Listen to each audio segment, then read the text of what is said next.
Comfort food elevated. We're gonna take a top round cut, pound it super thin, bread it, and fry it.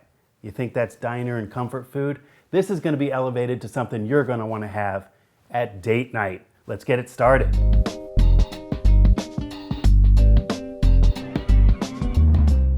We'll start with thin sliced top round steaks, no thicker than 1/4 inch, and pound with a meat mallet to a uniform 1/8 inch thickness. Handy tip here is to strike the center and work your way out with the meat mallet. The more even this is, the more even they'll cook is the point. We'll season both sides with kosher salt and fresh cracked pepper. And I like to do this on a sheet tray, then we'll flour them, so just sprinkle each to coat the surface. Then we'll set up our breading operation. Start by whisking eggs in a flat casserole dish, large enough for one steak to fit in. Add a couple cloves of minced garlic. Mince by hand or get frustrated by using one of these garlic presses. Set up breadcrumbs in another casserole dish and season with salt and pepper. Then get to dipping. Working one steak at a time, dip into egg mixture, then breadcrumbs.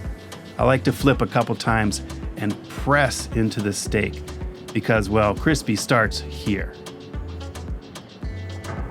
Place breaded steaks on a sheet pan with a cooling rack in it and heat up oil in a high-sided skillet for shallow frying. About 1/2 inch of oil at 360 degrees works perfectly.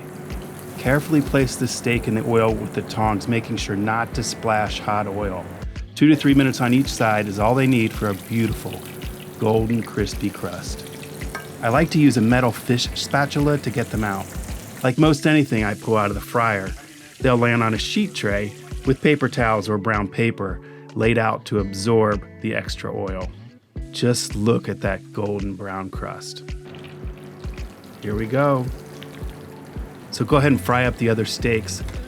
And because we pounded them evenly, we coated them evenly, we've got a nice even browning all the way around. So we were able to elevate this humble dish with fresh, high quality ingredients. Oh, this is so good. So simple, so easy, but just so good. Be sure to press like and subscribe. We'll see you soon in the test kitchen.